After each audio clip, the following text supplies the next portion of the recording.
नमस्कार, DD news पर आप दो टूक देख रहे हैं। मैं हूं अशोक श्रीवास्तव।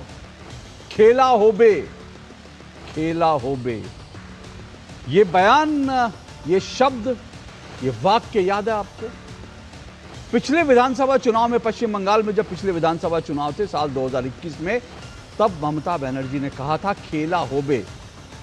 और उसके बाद ममता बनर्जी ने चुनाव तो बहुत शानदार तरीके से लड़ा, लेकिन उस चुनाव में भयंकर हिंसा हुई थी, भयंकर हिंसा हुई थी। बीजेपी आज भी आरोप लगाती है कि उसके न जाने कितने कार्यकर्ताओं की हत्या कर दी गई।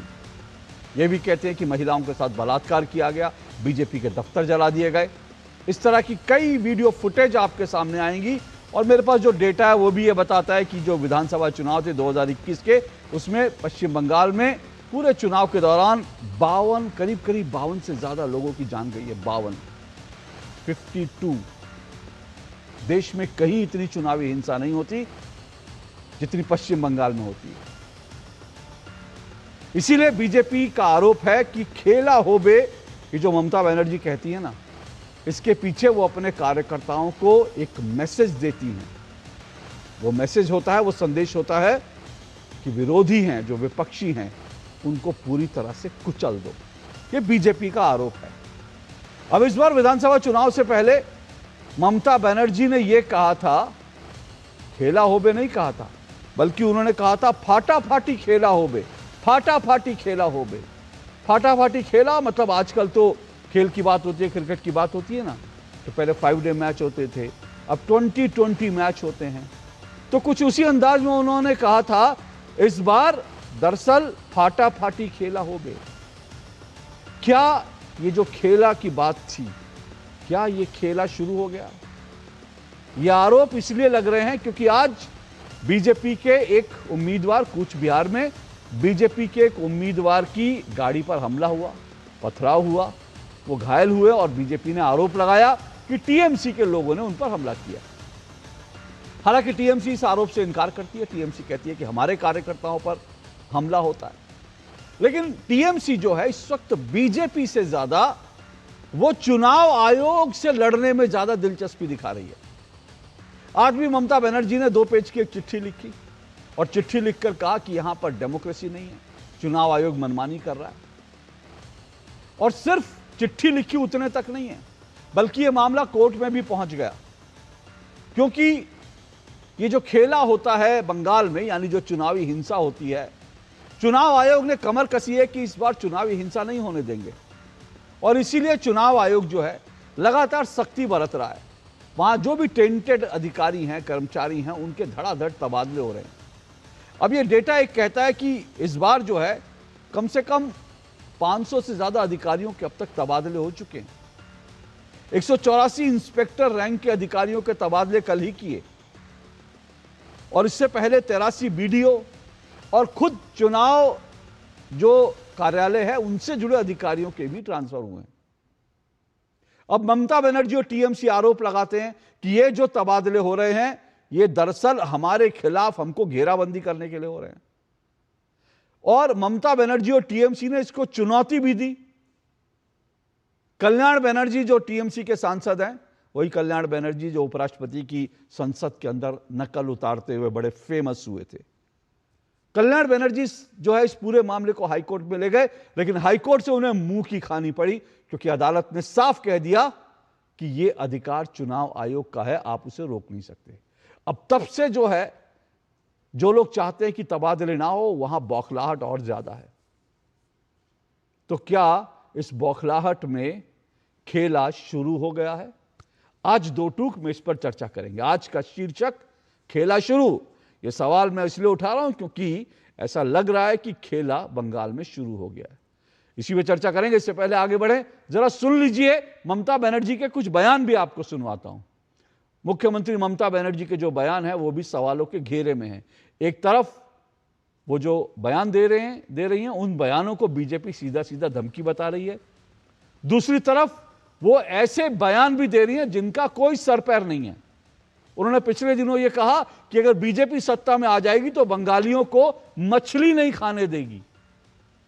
बंगालियों को मछली, तो आप समझिए कि बीजेपी जितने राज्यों में है देश में, वहां पे लोग मछली नहीं खा सकते, जैसा ममता दीदी कह रही हैं।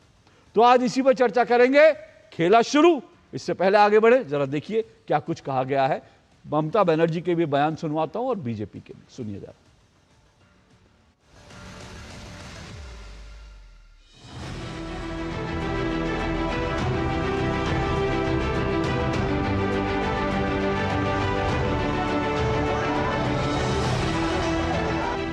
जो हमसे टुकराएगा, जो हमसे टुकराएगा, 1 সেকেন্ড লাগবে। একটা কমিউনিটি যখন জোট বাঁধে না, ঘিরে ফেললে 1 সেকেন্ডে দেবে একদম 12টা বাজিয়ে। যদি নিজেদের 13টা বাজাতে না চান, বিজেপির অপপ্রচারে কেউ ভুল বুঝবেন না। বিজেপি আসলে কি বলছে? মাছ খাওয়া যাবে না।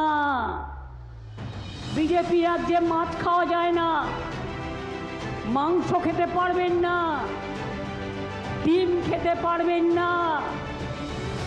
আপনারা আপনাদের ধর্মীয় যে আচার অনুষ্ঠান করেন সেটাও বিজেপি এক পক্ষ, ওরা কোনো ধর্ম মানে না।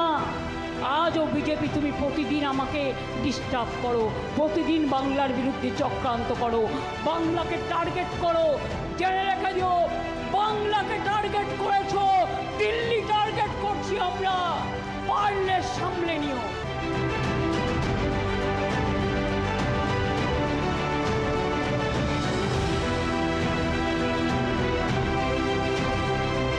पश्चिम बंगाल में चुनावों को पूरा हाईजैक करने के लिए, लोकतंत्र को पूरा कब्जा करके, लोगों को अपना मत देने का अधिकार को वंचित रख करके, डरा धमका करके पश्चिम बंगाल में जो तबाही मचा रखा है, वहाँ के मुख्यमंत्री ममता बनर्जी और तृणमूल कांग्रेस ने जो हालात बना के रखा है, उसको लेकर के गंभीर चर्चा इलेक्शन कमीशन ऑफ इंडिया के साथ हम लोगों ने बैठक की।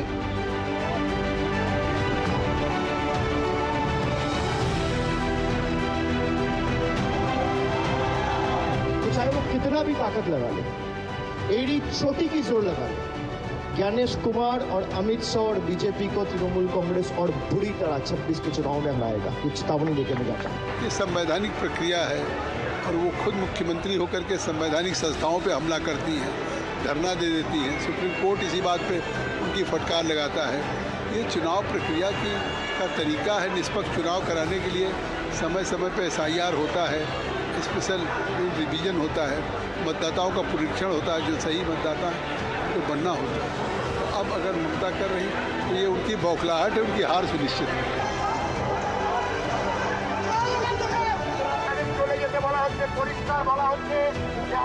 फॉर्म 6 कौन जमा दे रहा है, ये फॉर्म 6 के आवेदनकारी कौन है, क्यों ये संदेह हो रहा है हम लोग को? क्या संदेह हो रहा है? यही हो रहा है कि यहाँ भी महाराष्ट्र, दिल्ली, हरियाणा और बिहार का मॉडल भारतीय जनता पार्टी इस्तेमाल करना चाहती है। अरे जितना भी यानी आरोप लगाने है लगा लीजिए, सुप्रीम कोर्ट पे चले गए, हमारा उसमें कोई लेना देना नहीं है। हम जो फॉर्म 7 दाखिल किया है उसको सुनवाई होना चाहिए। बिना SIR का चुनाव नहीं होगा, नो SIR नो होगा।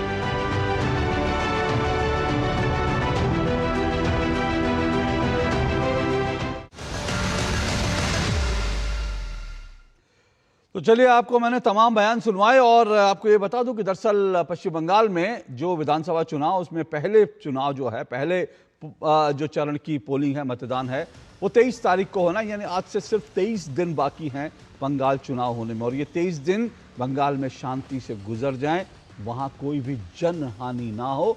मुझे लगता है ये प्रार्थना देश भर को करनी चाहिए और ये उम्मीद करनी चाहिए कि ऐसा कुछ ना हो। लेकिन खतरे जो हैं वो खड़े हैं, क्योंकि जैसे ही मैंने आपको बताया कि आज कूच बिहार में बीजेपी के एक कैंडिडेट की गाड़ी पर हमला हुआ है और उसको लेकर भी जो है माहौल गरमाया हुआ है। यहाँ तक कि चुनाव आयोग के दफ्तर के बाहर भी बीजेपी और टीएमसी कार्यकर्ताओं में झड़प हुई है। 4 मेहमान मेरे साथ आज की डिबेट में जुड़ चुके हैं। आइए चारों मेहमानों का परिचय करवा देता हूँ। मेरे साथ आरपी सिंह जी जुड़े हुए हैं। आरपी सिंह जी बीजेपी के राष्ट्रीय प्रवक्ता हैं। मेरे साथ भास्कर सिन्हा रॉय जुड़े हैं, वो जो हैं राजनीतिक विश्लेषक और टीएमसी के समर्थक हैं। सैयद जवाद मेरे साथ जुड़े हैं, कांग्रेस के समर्थक राजनीतिक विश्लेषक हैं। दिगंत चक्रवर्ती मेरे साथ जुड़े हुए हैं, वो लेखक हैं, पत्रकार हैं। आप चारों मेहमानों का बहुत बहुत शुक्रिया और स्वागत। मैं आज 1.5 मिनट पर आऊँगा थोड़ी देर बाद, क्योंकि आपको मालूम है 2 टूक में हम लोग जो हैं अक्सर फैक्ट चेक करते हैं, जो खबर झूठी होती है उनका हम उनकी पड़ताल भी करते हैं। क्योंकि अभी ममता बनर्जी का एक बयान जो है मैंने सुना, जिसमें वो कह रही थी कि भाई अगर बीजेपी आ गई सत्ता में तो बंगाल के लोग मछली नहीं खा पाएंगे। अब सौभाग्य से मेरी डिबेट में जो इस वक्त जो है आज आरपी सिंह जी जुड़े हुए हैं। आरपी सिंह जी जो हैं, उनकी पत्नी जो है वो बंगाल से ही है, पश्चिम बंगाल से ही आरपी सिंह जी की पत्नी। हालांकि आरपी सिंह जी दिल्ली में रहते हैं, उनकी पत्नी पश्चिम बंगाल से हैं। और बड़ा ये दिलचस्प जो है ये आपको बता रहा हूँ, ये बड़ा ही दिलचस्प संयोग है कि उनकी पत्नी का नाम भी ममता है, जो बंगाल से आती हैं। तो आरपी सिंह जी, आपने अपनी पत्नी को माछ खाने से रोक दिया है।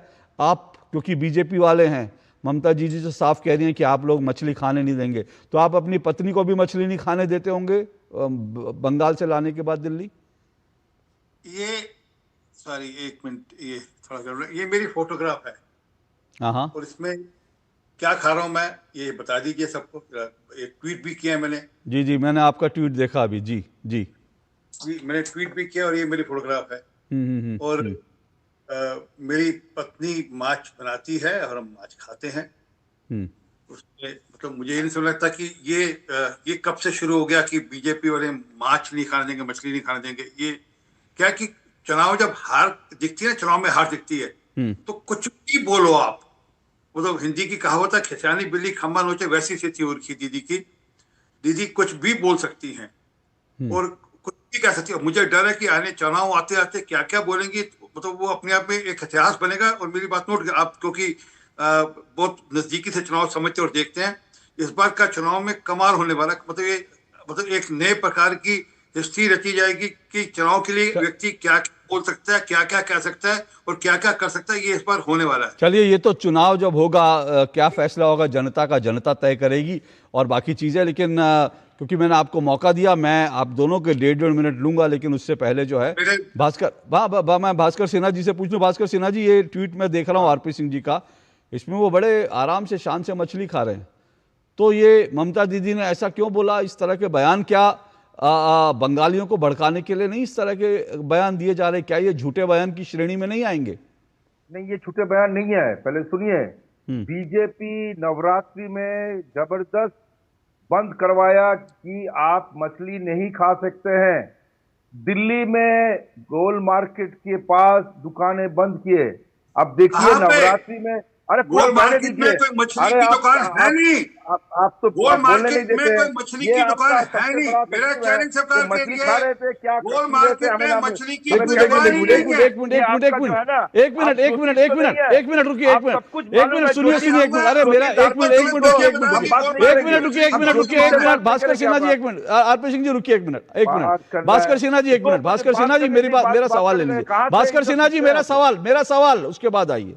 आपने जो कहा कि दिल्ली में, मुझे तो लगा बंगाल में बीजेपी इतनी पावरफुल हो गई। अरे मेरा सवाल तो सुन लीजिए सर, इतना अधीर क्यों हो जाते हैं सर? मेरा सवाल तो सुन लीजिए। अरे मेरा सवाल तो सुन लीजिए सर। ममता दीदी की तरह इतना अधीर मत होइए, कल्याण बनर्जी और महुआ मोइत्रा की तरह मेरा सवाल ले लीजिए। अरे महुआ मोइत्रा मत बनिए सर, मेल महुआ मोइत्रा मत बनिए सर। भास्कर सिन्हा जी, मेरा सवाल ले लीजिए।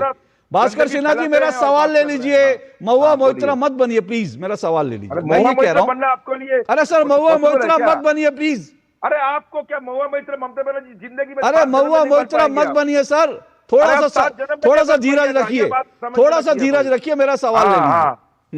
मेरा सवाल सीधा सा है। पहले मुझे लगा आपने कहा मछली बीजेपी ने बंद करवाई थी, मुझे लगा बंगाल में, पश्चिम बंगाल में बीजेपी इतनी ताकतवर हो गई है क्या कि वहां फिर आप अरे मैं आ रहा हूं ना, आप ही की बात बता रहा हूं।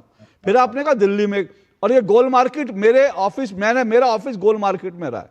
गोल मार्केट में एक मिनट सुनिए सर, गोल मार्केट में मांस मछली की कोई दुकान नहीं है। अब मुझे आप वो खबर दिखा दीजिए जिसमें आया कि दिल्ली में बीजेपी ने मछली की दुकान दिखाइए सर। दीजिएगा, या तो हर बात में ऐसे ही टोकते रहेंगे? पूरा प्रमाण दिखाइए, बोलिए आप। पूजा में देखिए प्रमाण देखने के लिए। एक मिनट आरपी सिंह जी, उनको आने दीजिए। हाँ बोलिए। अब ज्योतिष है ना आरपी सिंह को, 8 तारीख के बाद मिलेंगे। सुनिए, पहला बात यह है कि बहुत सारी जगह में नवरात्रि में मछली मांस नहीं खाने देते हैं, ये क्या गलत है? दूसरी बात यह है, बंगाल में बीजेपी आपका वोट नहीं मांगता है, आप क्या खाएंगे, क्या पहनेंगे, क्या करेंगे, ये सब में दावा डालना चाहते हैं। इसीलिए बोला गया, पहला बात बोलिए कि नवरात्रि में आप लोग अलाउ करते हैं, ये पहले ये बताइएगा। अच्छा मुझे एक मिनट बताइए, 1 मिनट। अच्छा ठीक है, 1 minute, 1 minute RP Singh ji, 1 minute, 1 minute. अच्छा भास्कर सिन्हा जी 1 मिनट, 1 मिनट। नवरात्र में दीदी बकरा और दीदी जो है वो मुर्गा खाती हैं, आप खाते हैं? अरे हम क्या खाते हैं? अरे आप खाते हैं, दीदी खाते हैं, बताइए। अरे आप कह रहे हैं, आप मुझे देश को बताइए ना ना, अब भागिए मत सवाल से, अब भागिए मत, बताइए कि आप लोग जो है वैसे सुनिए ना, वैसे सुनिए ना, वैसे सुनिए भास्कर सिन्हा जी, मैं सीधा पूछ रहा हूं, क्या दीदी ममता बनर्जी नवरात्र के दिनों में मुर्गा काट कर खाती हैं, बकरा काट कर खाती हैं? हाँ ना बताइए। इसका जवाब लीजिए। मैं सर सवाल मैं पूछूंगा, आप एंकर नहीं है। अरे हम किसी का रसोई में आप एंकर नहीं है, मैंने पूछा, सुनिए, देश में बहुत बड़ी आबादी है, देश में बहुत बड़ी आबादी है जो नवरात्र के दिनों में मांस मछली नहीं खाती। मैं आपसे पूछ रहा हूं, क्या ममता बनर्जी क्या नवरात्र में बकरा काटती है, मछली खाती है? आप बता दीजिए। ये जवाब देने दीजिए। बोलिए। हम तो ऐसा नहीं है 1 लाख के फ्रिज में क्या मिला इसलिए उसको मार दिया, हम किसी का रसोई में झांक के नहीं देखते हैं। अरे मैं ममता बनर्जी का, अरे अभी तो आप दुनिया भर की रसोई में झांक रहे हैं, हमें मालूम नहीं। अभी तो आप दुनिया भर की रसोई में झांक रहे हैं कि खाने देंगे नहीं खाने देंगे। मैं आपसे पूछ रहा हूँ, क्या ममता बनर्जी बकरा काटती हैं नवरात्र में? देश को बताइए। आप कह रहे हैं ये लोग बंद करवा देते हैं नवरात्र में, तो मुझे बताइए, आप खाते हैं बकरा काट के नवरात्र में? हम क्या खाए ना खाए, आप खाते हैं?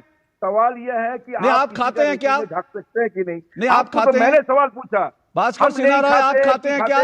इसका जवाब आप खाते हैं? नहीं है, लेकिन जो खाते हैं आप खाते हैं कि आप खाते हैं क्या? मैंने आपसे पूछा क्या होता है।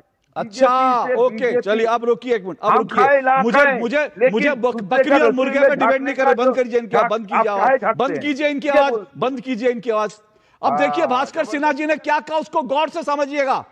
इन्होंने कहा जो लोग खाते हैं नवरात्रों में, जो बकरा मारकर खाते हैं नवरात्र में, जो मुर्गा मारकर खाते हैं, उनको अधिकार देना चाहते हैं। और नवरात्र में कौन बकरा काट कर खाते हैं, कौन मुर्गा काट कर खाते हैं, यह मुझे किसी को बताने की जरूरत नहीं है। और यह तुष्टीकरण की एक सीढ़ी और चले गए हैं कि आज ये कह रहे हैं। और वैसे टीएमसी से आप उम्मीद भी क्या करेंगे, जिनकी सांसद महुआ मोइत्रा कहती हैं कि मां दुर्गा मां काली शराब पीती हैं, तो वो तो कहेंगे ही कि नवरात्र में जो लोग मुर्गा काट कर खाते हैं, बकरा काट कर खाते हैं, उनको खाने का अधिकार है।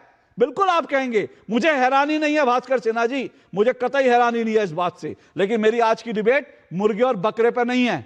मैं बकरे लड़ाने नहीं आया हूं, आप लोग जैसे बंगाल में बकरे लड़ाते हैं, मैं यह नहीं करने आया हूं। मैं सीधी सी एक बात कह रहा हूं, देखिए किसी को भी कुछ भी खाने पीने का अधिकार है, ठीक है, इस देश के संविधान के तहत। हां, गाय मारकर नहीं आप खा सकते, यह अधिकार आपको देश के संविधान नहीं देता, ठीक है। तो मेरा पर यह विषय नहीं है। तो आप को कुछ भी खाएं, कोई भी खाए, लेकिन यह कहना कि भाई ये लोग सत्ता में आएंगे तो ये नहीं खाने देंगे, वो नहीं, मुझे लगता है इस तरह की जो है प्रचार, इस तरह का दुष्प्रचार चुनाव में नहीं करना चाहिए। अब मैं विषय पर आना चाहता हूं, मेरा मुर्गा मुर्गी लड़ाने का कोई मकसद नहीं है, सिर्फ क्योंकि ये चर्चा चली इसलिए मैंने कहा।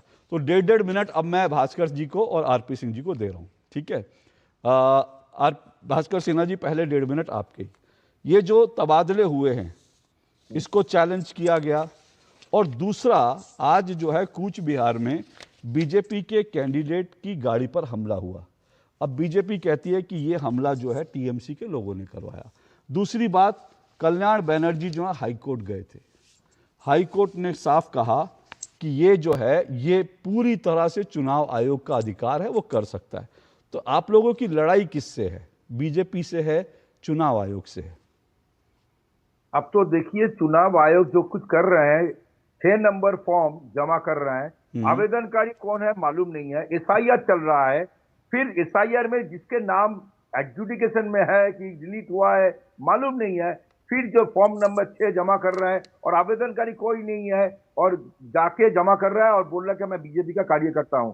मैं आपको ये दिखा सकता हूं कि आज एसआईआर जब चल रहा है, ये 6 नंबर फॉर्म क्यों जमा कर रहे हैं। ये तो है। दूसरा बात यह है कि देखिए कुछ बिहार में जो बोल रहा है, बहुत सारे जगह में उम्मीदवार को बदल भी दिया बीजेपी ने, क्योंकि बीजेपी के इनर फाइट जो है टीएमसी को बोल रहा है कि इनर फाइट है, बहुत सारे उम्मीदवार लड़ने के लिए अपने इलाका में नहीं जा सकते हैं, ऐसे इनर फाइट है। तो टीएमसी लड़ाई लड़ेंगे चुनाव में, लेकिन उसके कोई पथरावही करने का दरकार नहीं है और ऐसा नहीं करता है।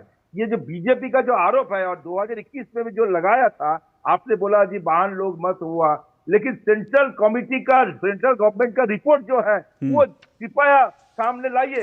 सेंट्रल गवर्नमेंट जो एक जांच कमेटी भेजा, उन्होंने क्या रिपोर्ट दिया कि इतने सारे लोगों का मौत जो बोल रहे हैं, वो रिपोर्ट पेश करने के लिए मैं आपको बोल रहा हूं कि जब आपने ये बताए वो रिपोर्ट दीजिए। इसमें किसी भी जगह पे ये हिंसा, उसके साथ चुनाव के संबंधित हिंसा कुछ नहीं था। तो ये ऐसे झूठ बार बार कह के ये मीडिया जो फैला रहा है अभी लोगों का दिल में, जो अंधा चीज को डाल रहे हैं और बोल रहे हैं जो बीजेपी की तरफ से आपके फिलहाल ओके भास्कर जी, ओके हो गया। अब थमिए 1.5 मिनट, आप थमिए 1.5 मिनट आपके पूरे हो गए। आरपी सिंह जी रिस्पॉन्ड करेंगे, आपने जो सवाल उठाए। लेकिन सीबीआई रजिस्टर्ड 58 केसेस, मैंने आपको 50 बोला था। अब रुकिए, अब ऐसे नहीं चिल्लाएंगे, ऐसे नहीं चिल्लाएंगे, बंद कीजिए, ऐसे नहीं चिल्लाएंगे।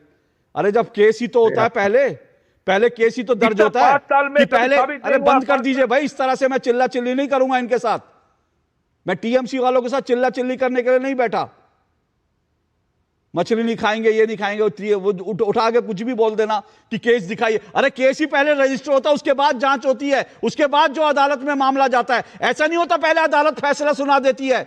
वो आपके बंगाल में होता होगा कि जहां मुख्यमंत्री पहले फैसला सुना देती है, उसके बाद फिर होता रहे चीजें, उसके बाद रिपोर्ट लिखी जाएगी, उसके बाद जांच होगी, पहले मुख्यमंत्री फैसला सुना देंगी। ऐसा नहीं होता देश में। जो देश के जो हिस्से संविधान से चलते हैं, वहां पहले केस रजिस्टर्ड होते हैं और 58 केस रजिस्टर हुए हैं। ये मेरे पास पूरी सूची है 58 केसों की।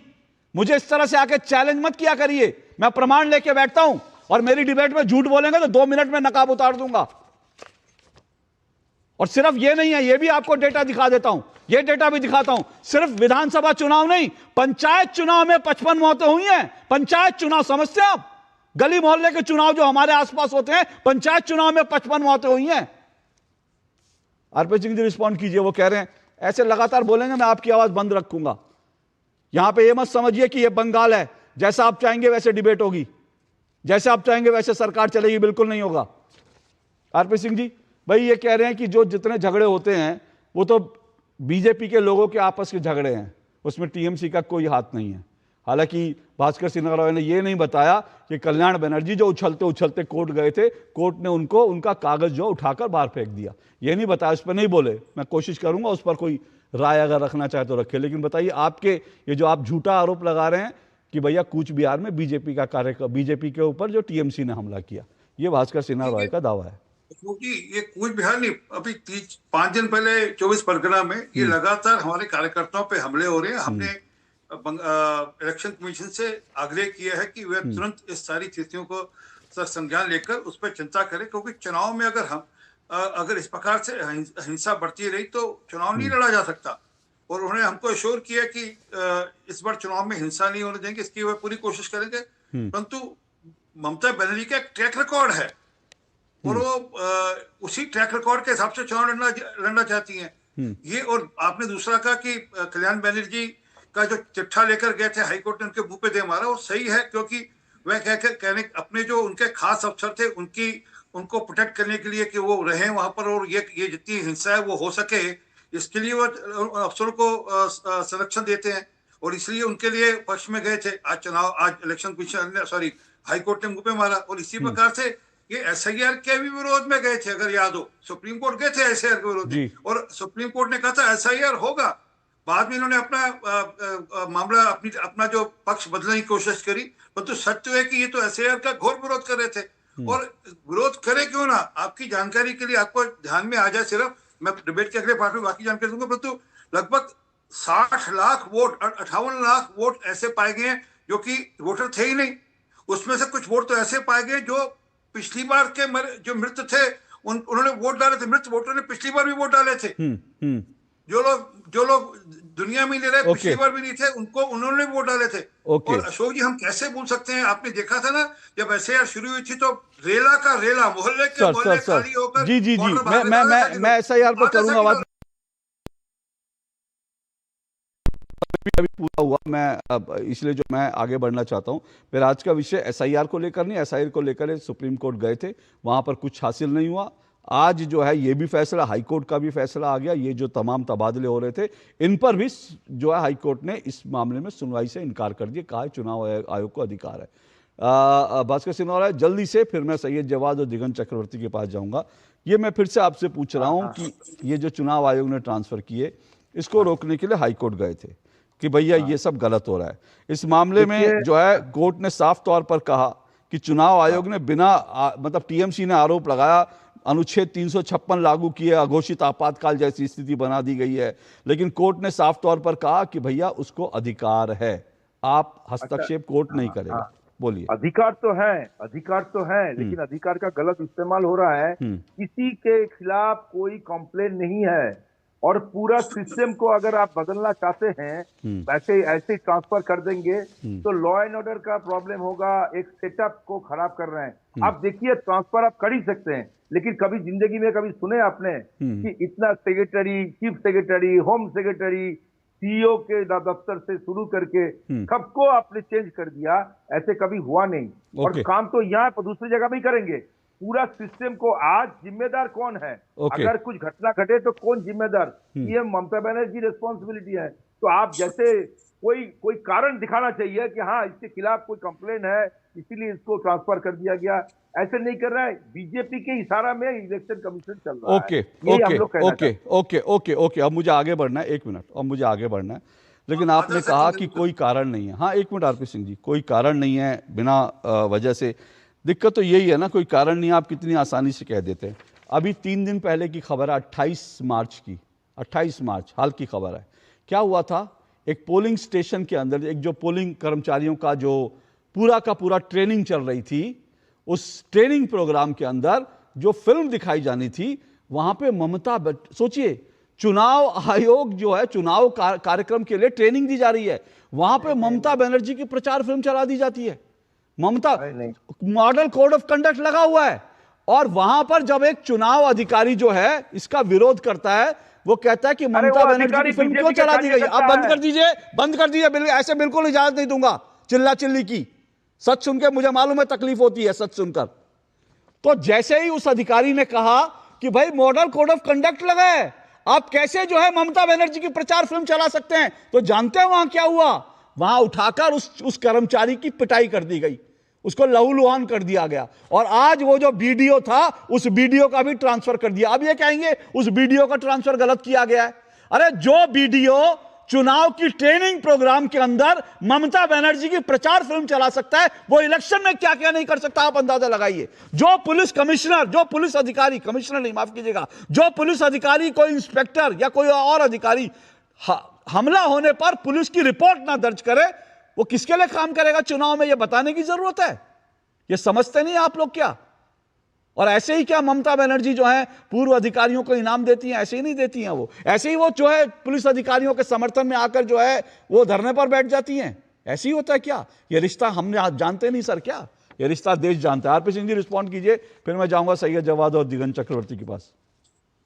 देखिए, हमारे सैकड़ों कार्यकर्ताओं की हत्या हुई और हम लोगों ने शिकायत दर्ज करी, और ये सिर्फ बंगाल में नहीं हो रहा। मतलब एक और जानकारी दे रहा हूँ, असम में अधिकारी बदले गए, तमिलनाडु में, पुडुचेरी में, केरल में, हर राज्य में चुनाव आयोग ने अपने हिसाब से जो उनको लगता था भी चुनाव ठीक करने के लिए जो जो करना की जरूरत है वह किया है। और इनको अगर फिर लगता है कि हाईकोर्ट से बात होती सुप्रीम कोर्ट चले जाए, वहां से भी इनको मुंह पे तमाचा पड़ेगा। असल में क्या है कि अब तक इन्होंने सोचा, ये अब तक अधिकारियों के माध्यम से अपना मामला चलाते थे। इनको लगता था कि हम जैसे चलाएंगे वैसे चलता रहेगा, और अधिकारी हमारे दबाव में, अभी आपने एग्जांपल दिया, अधिकारी हमारे दबाव में चुनाव कराएंगे और हम अपने हिसाब से कैलकुलेट करेंगे। अब वो होने वाला नहीं है। अब मामला इनके हाथ से निकल गया। अब ये इनका इस बार सूफड़ा साफ होने वाला है। मेरी बात नोट कर लीजिएगा, हम आपके साथ रिजल्ट वाले दिन बैठेंगे। मैं लास्ट टाइम आपको मैंने याद हो जब 5 साल पहले चुनाव हुआ था तब मैंने कहा था ममता दी नंदीग्राम से हारेंगी जी, ममता दी नंदीग्राम से हारी। इस बार मैं आज क्या कर जा रहा हूँ आपकी डिबेट में, ममता दी पूर्वी हारेंगी। चलिए, ये तो मुझे लगता है इसका इंतजार करना चाहिए। इस डिबेट में मैं आज नहीं पढ़ूंगा, इस डिबेट में जाहिर सी बात है 4 मई को इस पर पूरी तरह से डिबेट होगी। पर सैयद जवाद के पास जाना चाहता हूँ। सैयद जवाद, आप, मुझे नहीं मालूम बंगाल में कांग्रेस कहाँ खड़ी है और आप इस डिबेट में कहाँ खड़े हैं, मैं नहीं जानता। आपको टीएमसी के विपक्ष में गिनूं, टीएमसी के पक्ष में गिनूं, कांग्रेस के समर्थन में गिनूं, कांग्रेस है कहाँ वहाँ मुझे नहीं मालूम। लेकिन क्या लग रहा है कि क्या बंगाल में क्या खेला शुरू हो गया, क्या जो जो जो जो कुछ खबरें आ रही हैं, जो बयान आ रहे हैं, उन सब के आधार पर? जी अशोक भाई, बहुत बहुत धन्यवाद। लगभग आधे घंटे के बाद मुझको मौका मिला है और मैं बाहर से जो हूँ अपनी गाड़ी से इस डिबेट को देख रहा था। एक छोटी सी टिप्पणी कर दूं, एक छोटी सी टिप्पणी कर दूं। ये बोलने की जरूरत नहीं थी कि सर आधे घंटे में, बंगाल के चुनाव पर हम चर्चा कर रहे हैं। बंगाल में कितनी विधानसभा सीटें हैं कांग्रेस की? नहीं, कांग्रेस को तो 0 आई थी। तो फिर ये शिकायत होगा। सुनिए ना, ये अननेसेसरी के कमेंट मत किया करिए कि आधे घंटे बाद। तो आधे घंटे टीएमसी और बीजेपी के साथ कर रहा था, आपका 0 है, उसके बावजूद मैं आधे घंटे बाद आपके पास आया, आपको जोड़ा उसके बावजूद। इसके लिए आपको कांग्रेस को शुक्रगुजार होना चाहिए। बोलिए। नहीं, और केरल में भारतीय जनता पार्टी कहां पर है? अरे सर, मैं केरल पे डिबेट ही नहीं कर रहा। केरल पे जिस दिन डिबेट करूंगा ना, उस दिन एलडीएफ और यूडीएफ को रखूंगा पहले, बीजेपी के पास सबसे लास्ट में जाऊंगा, मेरा वादा है आपसे। अच्छा ठीक। अशोक भाई, आज आपने चर्चा करी। देखिए, मैं तो बारहा कह चुका हूं कि भारतीय जनता पार्टी और टीएमसी बंगाल में नूरा कुश्ती खेलती है और वो उन पे आरोप लगाते हैं या इन पे आरोप लगाते हैं। मछली आ गई, ठीक है, मुद्दे तो गायब हो गए, वो ध्रुवीकरण के मुद्दे चल रहे हैं। वही मुद्दे जो पिछले हमने चुनाव में देखे थे, अब हम फिर वही देख रहे हैं। लेकिन मेल बंगाल की बात नहीं हो रही। कैसे वहां पर बेहतर रोजगार हो, कैसे वहां पर डेवलपमेंट हो, उन मुद्दों पे बात नहीं हो रही। लेकिन आपने बड़ी हैरानी की बात करी चुनाव आयोग की। यही तो साहब हम भी कह रहे थे। आपको मिल्कीपुर का उपचुनाव याद है? उत्तर प्रदेश के अंदर लगातार समाजवादी पार्टी और कांग्रेस के लोग गुहार लगाते रहे। किस तरीके से पुलिस प्रशासन ने वोट ही लोगों को नहीं डालने दिया। एक तरफा पुलिस प्रशासन काम करता रहा। आपने नहीं देखा? आपने भी देखा, हमने भी देखा। और आज जो है पश्चिम बंगाल की भारतीय जनता पार्टी दुआई दे रही।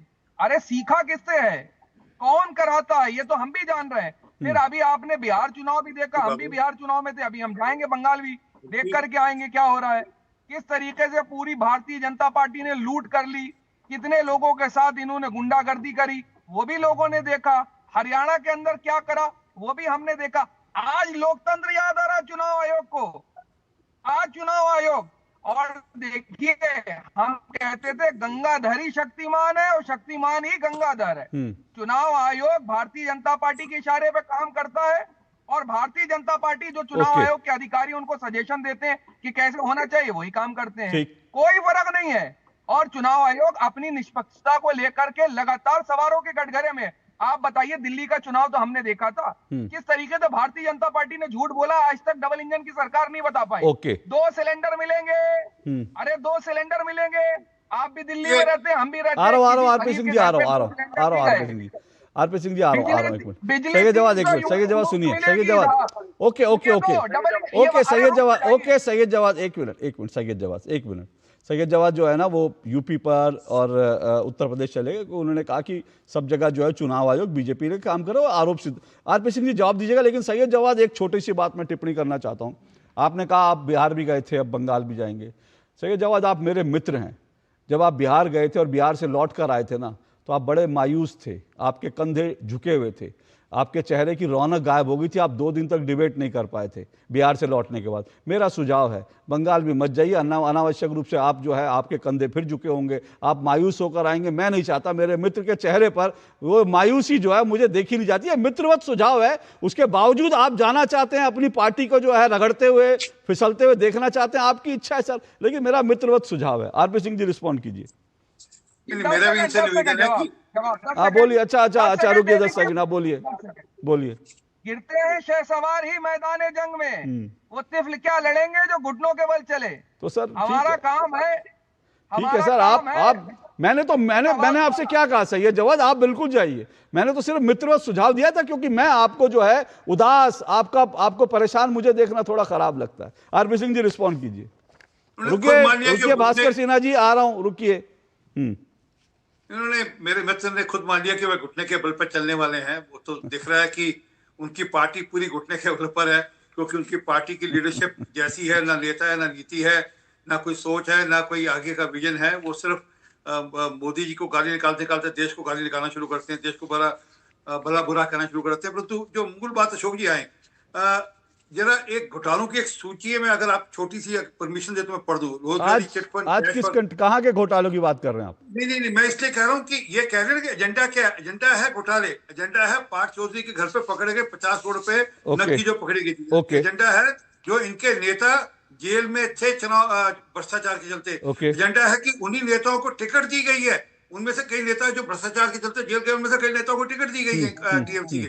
ये अपने में बड़ा एजेंडा है वहां पर बंगाल के अंदर। और बंगाल की जनता खूब जानती है कि इस प्रकार से लॉ एंड ऑर्डर बुरी तरह वहां कोलैप्स करके वहां पर जो हालत है वहां लॉ एंड ऑर्डर की सबको जानकारी है, किस प्रकार से महिलाओं के साथ दुष्कर्म होते हैं। और ममता बनर्जी दूसरी तरफ एक मिनट सर, एक मिनट सर, एक मिनट प्लीज एक एक करके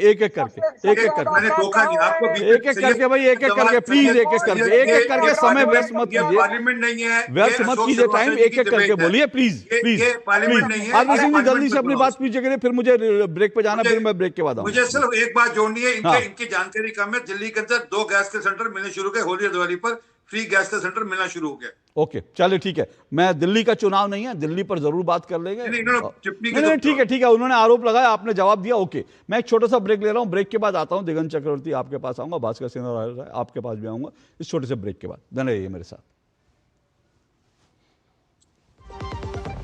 महाशय धर्मपाल जी के 130वें जन्मदिन पर MDH मसालों पर पाइए 10% एक्स्ट्रा। अब स्वाद के साथ बचत भी, अब पाइए बचत ही बचत। पढ़ता है, खेलता है, झूलता उछलता है, दौड़ता कभी कभी दौड़ कराता है, आगे आगे बढ़ता है इंडिया, अमूल दूध पीता है इंडिया। 10 लाख की लॉटरी मुझे, वाओ! फर्जी ऑफर्स से सावधान। RBI कहता है जानकार बनिए, सतर्क रहिए। मेरी पसंद, मेरी पसंद, मेरी पसंद, मेरी पसंद, हमारी पसंद, हम सब की पसंद। मजबूत देश का मजबूत सरिया हो गया स्टील। विभाग अनेक, कंप्लेंट बॉक्स 1। किसी भी सरकारी दफ्तर, विभाग या बैंक से जुड़ी शिकायत के लिए pgportal.gov.in पर जाएं, रजिस्टर करें, संबंधित विभाग चुनें, शिकायत दर्ज करें और ट्रैकिंग ID नोट करें। SMS या ईमेल पर एक्नॉलेजमेंट पाएं और शिकायत का जवाब सीधे मंत्रालय से प्राप्त करें। अब तक 1 करोड़ 12 लाख से अधिक भारतीयों ने भरोसा जताया। CP ग्राम्स, आपकी हर शिकायत का हल। अभी शिकायत दर्ज करें pgportal.gov.in। टर टर टर टर सिस्टर बीना का मैसेज आया है, अर्जेंट। लिखा है मेरे बच्चे के ट्रीटमेंट के लिए 1 लाख रुपए चाहिए डॉक्टर, तुरंत भेज दीजिए प्लीज। सिस्टर बीना, मैं पहले सिस्टर बीना को फोन करके पूछूंगी, फिर भेजूंगी, क्योंकि मैं मूर्ख नहीं हूँ। Well done doctor. UPI कहता है अगर पहचान के व्यक्ति से भी ऐसे मैसेज आए तो हो सकता है कि उनके मैसेजिंग ऐप हैक्ड हो। तो पहले नॉर्मल कॉल करके चेक करो और कहो मैं मूर्ख नहीं हूँ।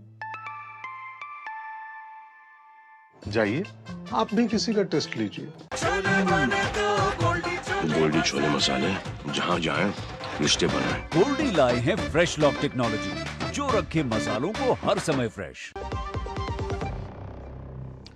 चलिए, दो टुक आप देख रहे हैं, दो टुक में हम चर्चा कर रहे हैं खेला शुरू, क्या बंगाल में खेला शुरू हो गया है? क्योंकि बंगाल में जो है बीजेपी ने आरोप लगाया कि हमारे कैंडिडेट्स पर आज हमला हुआ है कूच बिहार में। इससे पहले भी बीजेपी के आरोप है कि कुछ और जगह पर टीएमसी के लोग हमला कर रहे हैं। हालांकि भास्कर सिंह राय मेरे साथ बैठे हैं, वो कह रहे हैं कि ये बीजेपी की इंटरनल फाइट है, उसकी वजह से हो रहा है। दूसरी तरफ जो है बंगाल में चुनाव आयोग ने कमर कसी हुई है। करीब करीब 180 से ज़्यादा अधिकारियों के, पुलिस अधिकारियों के कल तबादले हुए थे। करीब 80 से ज़्यादा BDOs के तबादले हुए थे और चुनाव आयोग ये तबादले कर रहा है। इसको रोकने के लिए कल्याण बनर्जी, टीएमसी के सांसद कोर्ट गए थे, हाई कोर्ट ने इसमें हस्तक्षेप करने से मना कर दिया। उन्होंने कहा चुनाव आयोग का अधिकार, इसी पर चर्चा कर रहे हैं आरपी सिंह जी, भास्कर सिन्हा रॉय मेरे साथ जुड़े हैं, टीएमसी समर्थक सैयद जवाद है, दिगंत चक्रवर्ती है। मैं दिगंत चक्रवर्ती आपके पास आ रहा हूँ, उसके बाद भास्कर जी आपके पास आऊँगा। दिगंत, इस चुनाव में क्या ये चुनाव आयोग तो अपनी ओर से पूरी प्रिकॉशन बरत रहा है, लेकिन जिस तरह से आज हमला हुआ, क्या आशंका है कि ये चुनाव जो है ठीक ठाक से हो जाएंगे? मतलब क्या उम्मीद कर सकते हैं हम? आशंका इस बार भी जताई जा रही है कि भाई हिंसा हो सकती है। देखिए, पहले तो मैं अभी तक 3 पॉलिटिकल पर्सन्स की स्पीच सुना हूँ, तो मेरा लगता है कि बहुत शर्म की बात है कि जो बंगाल एक समय ये देश में जीडीपी में हाईएस्ट कंट्रीब्यूशन रखता था, उस बंगाल की पॉलिटिकल चुनाव का मुद्दा बन चुका है कौन क्या खाएगा।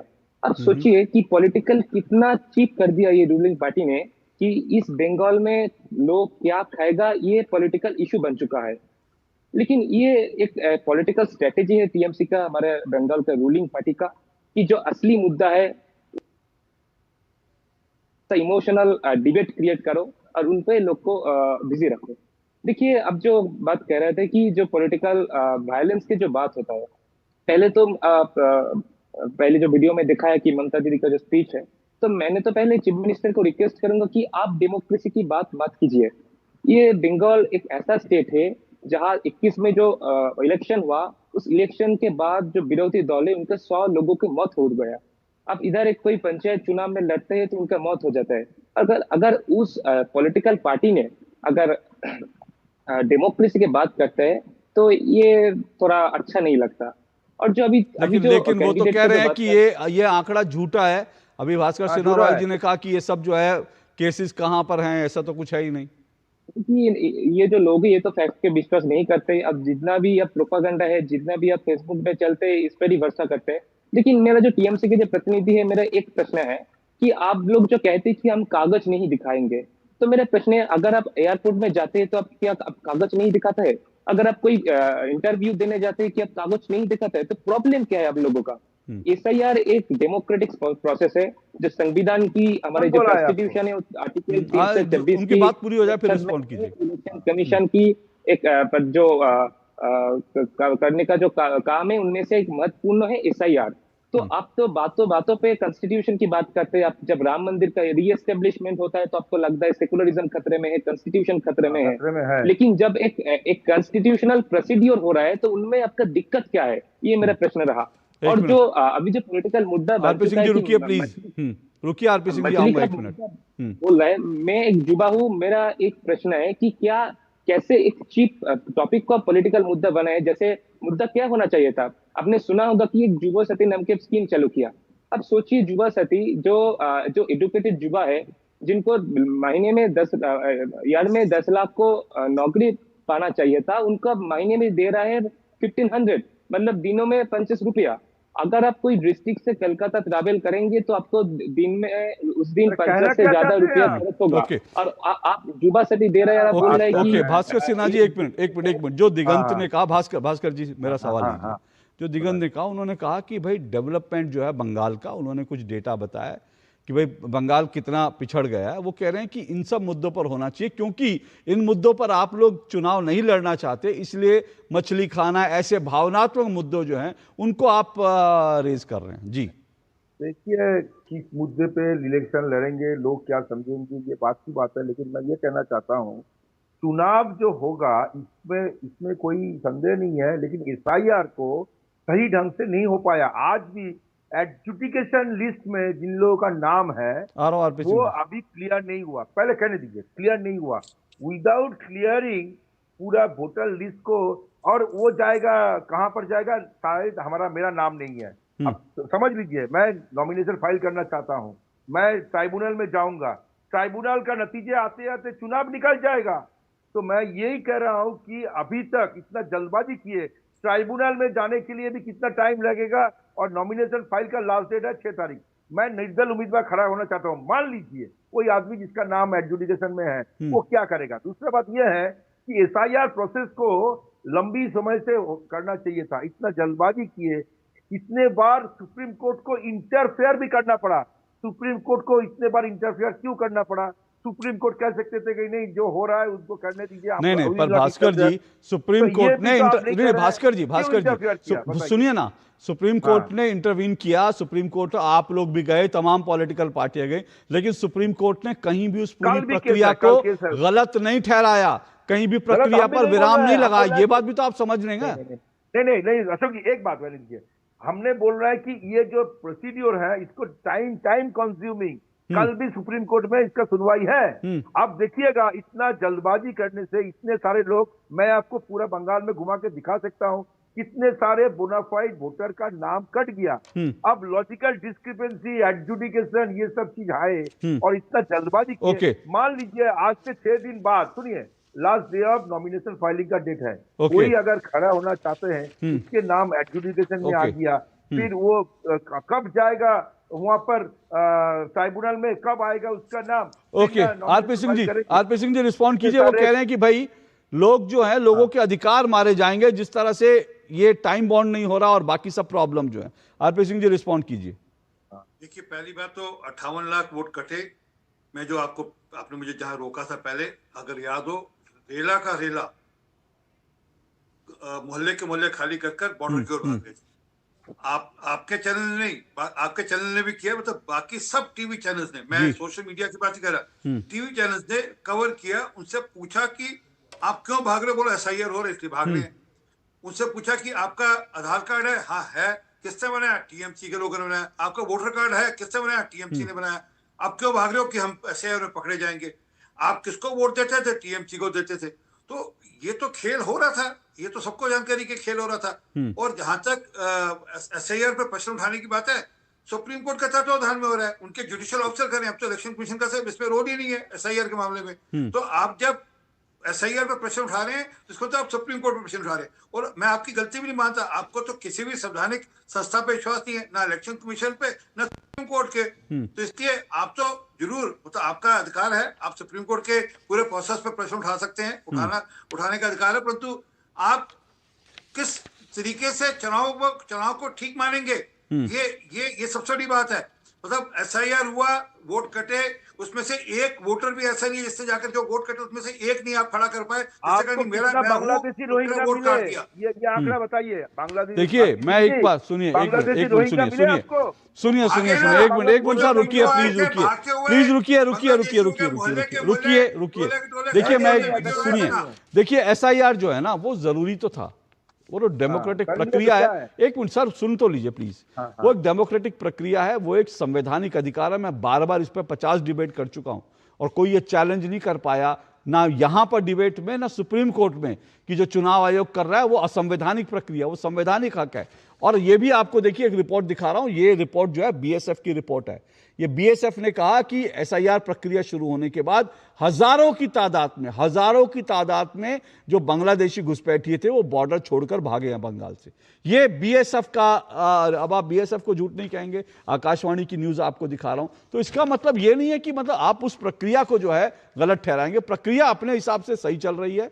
ये समय की बात जरूर हो सकती है, लेकिन फिर से कह रहा हूं, कोर्ट ने उस मामले में कहीं पर भी, जो TMC ममता बनर्जी खुद सुप्रीम कोर्ट में पेश हुई, खुद वो अदालत में खड़ी हुई, लेकिन उसके बावजूद कोर्ट ने कहीं पर भी रिलीफ नहीं दिया। इसका मतलब कुछ तो जो प्रक्रिया होगी, चुनाव आयोग को, सुप्रीम कोर्ट को भी यकीन है कि प्रक्रिया संवैधानिक तरीके से ठीक चल रही है।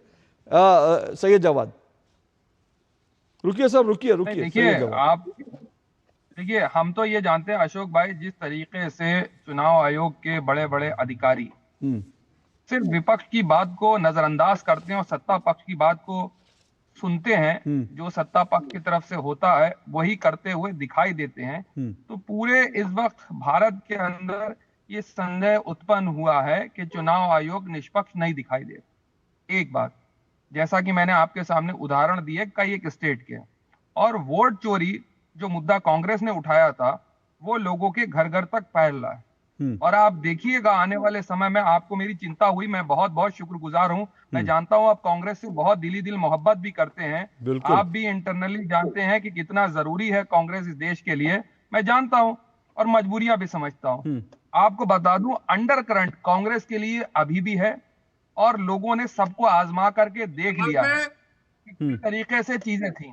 और आने वाला समय कांग्रेस के लिए है। आप देखिएगा चुनाव के अंदर सर, इन सुनिए 5 ना सर, राज्यों के चुनाव के सर अंदर मैं तो क्या होने जा रहा है। सर और मैं हम तो चर्चा मैं तो करेंगे। शुभकामनाएं दे हम सकता हूं इस सर, देश की जनता मैं पे तो बहुत शुभकामनाएं ही भरोसा दे करते सकता हूं कि भाई आने वाला समय आपका हो, अच्छा समय हो। मैं तो एक मित्र होने के नाते शुभकामनाएं दे सकता हूं। लेकिन आपने वोट चोरी की बात करी ना, सुनिए ना, आपने वोट चोरी की बात की तो मुझे अचानक याद आया, अभी कल ही देश की एक अदालत ने सोनिया गांधी जी से वोट चोरी के संबंध में कुछ पूछा है कि जब तक जो है आप देश की, भारत की नागरिक बने बिना, मतलब हम लोग सोचते हैं कि बांग्लादेशी घुसपैठिए यहां वोट करते हैं, यहां इटली के लोग भी आकर के बिना नागरिक बने वोट करते हैं। इसके बात पे भी देश में डिबेट हो रही है, चर्चा चल रही है, क्योंकि अदालत ने सोनिया गांधी जी से पूछा है कि भाई बिना भारत की नागरिकता लिए आपका नाम वोटर लिस्ट में कैसे चढ़ गया। तो वोट चोरी तो वो भी है जिस पर चर्चा चल रही है। आरपी सिंह जी जल्दी से कमेंट कीजिए, फिर मैं आखिरी कमेंट लूंगा जी। हम तो जवाब देंगे भी, और तगड़ा जवाब देंगे, और देश की जनता ने अभी जवाब दिया है, तभी 240 पर आए हैं, फिर 40 पर पहुंच जाएंगे। अरे सर रुकिए ना, देश की जनता तो मतलब फिर आप बिहार देश की जनता नहीं है, बिहार की जनता ने भी फैसला दे दिया, ठीक है ना, और अभी बंगाल का भी फैसला आ जाएगा, उम्मीद करता हूं। और मेरी शुभकामनाएं आपके साथ हैं, मेरी शुभकामनाएं सैयद जवाद आपके साथ है। ईश्वर करे कि आपका खाता वहां खुल जाए, आप जीरो पर ना रहे, भगवान करे आपको एक आध सीट मिल जाए कम से कम। इतनी इज्जत आप कांग्रेस की रहनी चाहिए। आरपी सिंह जी। सैयद जमाल साहब सुनिए ना, अच्छा हो गया ना आपका, सैयद जमाल साहब सुनने की थोड़ी हिम्मत रखिएगा। हो गया, चिल्ला चिल्ली नहीं, बंद कीजिए, चिल्ला चिल्ली को बंद कर दीजिए भाई, समय नहीं है, चिल्ला चिल्ली का समय। सैयद जमाल साहब, आप बंगाल के अंदर एक सीट जीत लीजिए, आपको बढ़िया मछली मैं खिलाऊंगा, बढ़िया एकदम सीआर पार्क ले जाकर एक सीट जीत कर लाइएगा। सैयद जवाद, चलिए आपको एक अच्छा बढ़िया पार्टी दूंगा आपको सीआर पार्क के अंदर मछली की। ओके, चलिए बढ़िया एक अच्छा आपको ऑफर मिल गया। दिगंत पर मेरे घर पे ओके दिगंत बाकी सबकी आवाज बंद। दिगंत जी, बताना चाहूंगा कि एसआईआर क्यों जरूरी है। मैं एक डाटा देना चाहूंगा कि 2023 में बीएसएफ ने कहा कि बांग्लादेश और पश्चिम बंगाल की जो बॉर्डर है, जो 2000 किलोमीटर की ज्यादा है, वहां से 2000 से भी ज्यादा घुसपैठियों ने प्रवेश किया। और मैं ये इलाज दिलाना चाहूंगा जो टीएमसी वालों है, जो हमारे शासक दल के नेता है, कि 2005 में जब हमारी आदरणीय मुख्यमंत्री जी पार्लियामेंट की सदस्य था, तो उन्होंने स्पीकर को कागज फेंका था। उसको विषय था कि इन्फ्लेशन को बंद किया जाए। तो वही पार्टी जब अभी सत्ता में आए तो ये कह रहा कि ऐसा कोई घुसपैठी कोई इन्फ्लेशन की कोई कुछ नहीं हुआ। तो ये जो एसआईआर हो रहा है ये प्रोपागेंडा है। तो क्यों आपका बयान बदल गया? नहीं देखिए, एसआईआर दिगंत, मुझे लगता है एसआईआर जरूरी है। इस सवाल से तो हम बहुत आगे निकल आए, क्योंकि आरपी सिंह जी 30 सेकंड, सिर्फ 30 सेकंड। हाँ आरपी सिंह जी 30 सेकंड जल्दी से, भाई आरपी सिंह को सुनवाइए 30 सेकंड जल्दी से। मैं अपने घर पर माछ खिलाऊंगा आपको। ओके चलिए, वो बात हो गई, लेकिन मैं कह रहा हूं इस बात से हम बहुत आगे निकल आए हैं कि भाई एसआईआर जरूरी है, एसआईआर जरूरी है। ये बात कोर्ट में भी साबित हो चुकी है, कोर्ट रोक नहीं पाए। और देखिए ना, मैं समय नहीं है लेकिन मैं ऐसे आपको बहुत सारे उदाहरण देता। कोलकाता की 2 लाख आबादी वाली है गुलशन कॉलोनी, गुलशन कॉलोनी में बीएलओ को एक वोटर नहीं मिला मतलब 2 लाख की आबादी है, एक वोटर नहीं मिल रहा। वो बीएलओ ढूंढ रहे हैं वोटर कहाँ है, क्योंकि वोटर तो सब घुसपैठिए थे और जैसे ही एसआईआर शुरू हुई सब भाग गए। इसीलिए जो है एसआईआर जरूरी है। अगर 2 लाख की आबादी में आपको एक वोटर नहीं मिले और सब भाग जाएं तो फिर मुझे लगता है एसआईआर जरूरी है, क्योंकि चाहे बांग्लादेशी हो या फिर इटालियन हो, किसी भी घुसपैठिए को हिंदुस्तान में बिना नागरिक बने वोट देने का अधिकार नहीं है। आज के लिए इतना ही, आपसे कल मुलाकात होगी। नमस्कार।